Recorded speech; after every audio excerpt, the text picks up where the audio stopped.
자, 이렇게 우리가 불장을 열망하며 기대에 부풀어 있습니다. 그런데 공감을 못하시는 분들이 많이 계시죠? 바로 거래소 피해자분들이 아닐까. 거래소 피해 상황 한번 살펴보도록 하겠습니다. 셀시우스가 20억 달러의 보상금을 17만 2천 명에게 나눠줬다라는 소식이 나오고 있습니다. 한국에 계신 분들께는 피해 보상이 아직 이루어지지 않았죠. 한국에 계신 분들께는 아마도 수표가 우편으로 보내질 걸로 예상이 됩니다. 그래서 핸드폰으로 셀시우스 앱에 로그인한 다음 주소가 맞는지 확인이 필요합니다. 이번 달 말까지 그렇게 하셔야 되고요. 피해자들에 대한 사기가 끊이질 않고 있습니다. 셀시우스 피해자들은 이 웹사이트 주소 그리고 이 이메일 주소에서 온 이메일이 아니라면 절대 누르시거나 대응을 하시면 안 됩니다. 혹시 주소 확인에 어려움이 있으시거나 계정에 문제가 있으신 분들은 셀시우스 고객 지원센터에 문의를 하셔야 됩니다. 이 주소는 제가 영상 아래 남겨놓도록 하겠습니다. FTX 피해자분들은 이런 이메일을 받으셨을 텐데요. 공식 청산팀이 있습니다. 여기서 주최하는 미팅인데요. 이번에 아직까지의 경과 보고 그리고 청산위원회를 구성하는데 거기에 대표를 선출하게 됩니다. 3명에서 5명까지 선출한다고 하는데 투표를 하게 되는데 굳이 참여하지 않아도 괜찮습니다. 참여하지 않는다고 해서 불이익을 당하는 건 아니고 결과가 나오면 그걸 확인해도 괜찮습니다. 자, 이제는 마지막으로 고팍스의 고파이 피해자분들. 이분들은 상황이 매우 좋지 않습니다. 이러한 통보를 받으셨을 텐데요. 바이낸스가 지분을 매수하고 임원 변경 신청서를 제출을 했습니다. 그런데 그게 신고 수리가 되지 않아서 아무것도 할 수가 없는데 바이낸스가 피해 보상을 해주겠다라고 했는데도 변경 수리가 되지 않아서 이게 진행이 안 되고 있죠. 이유를 말해주지 않았는데 드디어 이유가 나오고 있습니다. 주요한 이유는 회사의 완전 자본 잠식, 이게 한 이유고요. 두 번째는 경영 건전성이 매우 낮다. 완전 자본 잠식이라면 고팍스가 채권자들에게 피해 보상을 해줘야 되잖아요. 그런데 비트코인 가격이 끊임없이 오르고 있습니다. 비트코인 한 개가 대략 2천만 원이었다면 그 파산 당시, 제네시스 파산 당시. 근데 지금은 7천만 원이 됐으니까 2천만 원으로 커버할 수 있는 돈을 7천만 원으로 갚아야 되는 상황입니다. 그러니까 재정 적자가 심각해지고 있습니다. 이대로 가다가는 완전 자본 잠식이다. 그러면 희망이 없는데 바이낸스가 와서 갚아주고 새로 구조조정 하겠다는데 그걸 안 해주죠. 그걸 거절하는 이유가 있습니다. 당사에 대한 가상자산 사업자 변경 신청을 수리하지 않은 주요한 이유는 최대 주주인 바이낸스가 미국에서 자금 세탁 등 금융 관련 법규 위반 유죄 인정을 했기 때문에 최대 주주로 적격하지 않다는 점을 지적하고 있음. 이건 좀 무게감 있는 거절 이유죠. 범죄 집단을 이 최대 주주로 인정할 수가 없다라니까 또 범죄 집단이면 어때요? 해주세요. 이렇게 매달릴 수도 없고 고팍스로서도 딱히 어떻게 방법이 없지 않나 이런 생각이 들어요. 그래서 고팍스가 내린 선택은 무엇일까? 일단은 완전 자본 잠식에 대한 부담이 있죠. 그래서 피해자들에게 이러한 요청사항을 보내고 있습니다. 자녀 고파이 채권액에 대해 2023년 12월 31일 자정 기준 원화 시세로 확정. 비트코인 가격이 계속 오르더라도 그 가격에 맞춰서 피해 보상을 하는 게 아니고 2023년 12월 31일 그때 시세로 맞추자. 거기까지만 하자. 피해자들은 뭐 선택의 여지가 없으니까 오케이 그렇게는 할 수 있습니다. 좀 덜 받더라도. 그런데 문제는 이겁니다. 자녀 고파이 채권액에 대해 당사 스트림이 주식으로 전환 요청, 코인으로 주는 게 아니고 주식으로 주겠다. 완전 자본 잠식의 위험이 있는 주식으로. 이거 어떻게 해야 될까요? 싫어요 해야 될 텐데 문제는 이렇게 안 하면 회사 파산하고 아예 못 받을 수 있습니다. 라는 그런 내용이 있습니다. 여기 개선이 되지 않을 경우 회사는 결국 청산 등의 절차로 귀결될 수밖에 없고, 이 경우 고파이 투자자분들의 대금 회복이 불가능해집니다. 피해 보상이 불가능해진다. 이걸 동의하지 않으면 피해 보상 못 받는다. 피해자분들은 그럼 선택의 여지가 없잖아요. 동의하지 않으면 아예 제로, 아예 못 준다니까 이거 거의 반협박식으로 들리는데, 고팍스가 좋은 거래소로 알고 있는데 그분들도 어쩔 수 없는 선택이겠죠. 설마 피해자분들을 연맥이려고 이런 선택을 하진 않았을 테니까. 참 안타까운 상황인 것 같아요. 고팍스도 할 수 있는 게 없고, 이유가 너무 분명하니까 이렇게 이 바이낸스가 유죄 인정을 해버린 범죄 집단이기 때문에 못 해준다. 그러면 고팍스는 결국 다른 선택을 해야 하니까. 자, 그런데 제가 한 가지 조금 의아한 게 있습니다. 이 신고 수리를 안 해준 이유가 바이낸스가 범죄 집단이기 때문인데, 바이낸스가 유죄를 인정한 게 여기 2023년 11월 21일입니다.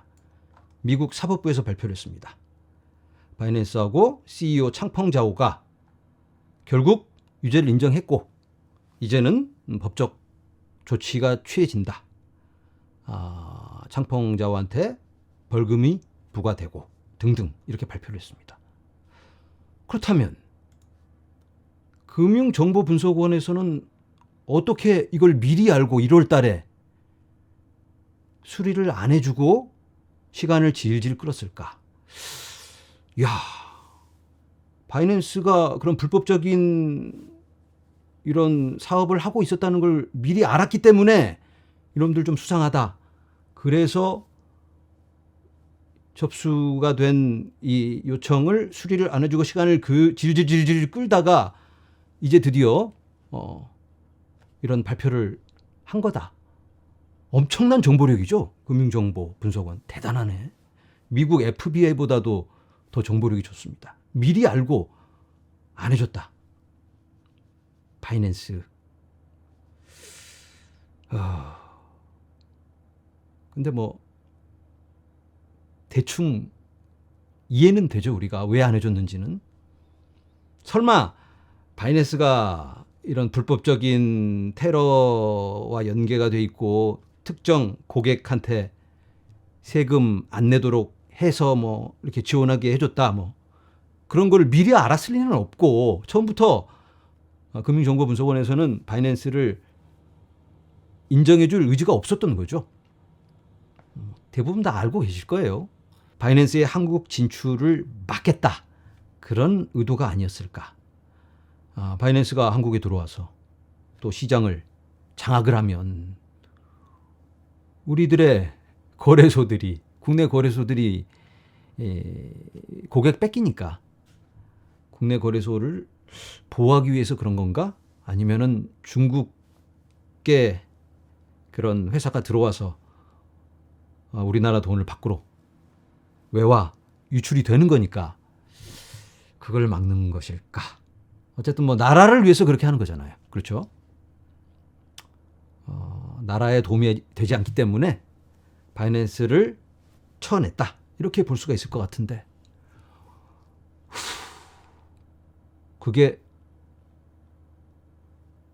최선의 선택이었겠죠. 똑똑하신 분들이 결정을 내리셨으니까 큰 그림으로 봤을 때는 그게 더 좋은 선택이다. 그런데 3,000명에 달하는 고파이 피해자분들은, 그분들이 희생해서라도 나라를 지켜야 되기 때문에 그런 결정을 내리신 거다라고 이해가 됩니다. 나라를 위해 목숨을 바치는 사람도 있으니까 고파이 피해자분들은 나라를 위해서 희생을 한다라고 생각을 하셔야 될 것 같아요. 근데 자의가 아니고 강압적으로 그렇게 조금 그건 좀 해외 기업들이 국내로 진출해서 외화가 반출되는 걸 막기 위해서 이제 그렇게 한 걸로 보이는데, 그런데 IMF 때 나라 살리기 위해서 해외 기업들 들어와서 국내 기업들 다 장악하고 했잖아요. 나라를 살리기 위해서는 그게 최선의 선택이었습니다. 어쩔 수 없었잖아요. 그때는 나라를 살리기 위해서. 국민이 나라잖아요. 고파이 피해자분들이 나라인데 고파이 피해자분들을 살리기 위해서 어쩌면 외국 회사 진출도 한번 고려를 해보면 어떨까 이런 생각이 들어요. 그런데 또 그거 허용해줬다가 더 많은 3,000명이 아닌 더 많은 피해자들이 생길 수 있을까요? 여러분들이 만약에 그런 결정권을 가지고 계셨다면 어떤 선택을 하셨을까요? 저는 잘 모르겠어요. 어떤 게 더 좋은 건지. 다수를 위해서 소수가 희생하는 게 좋은 건지.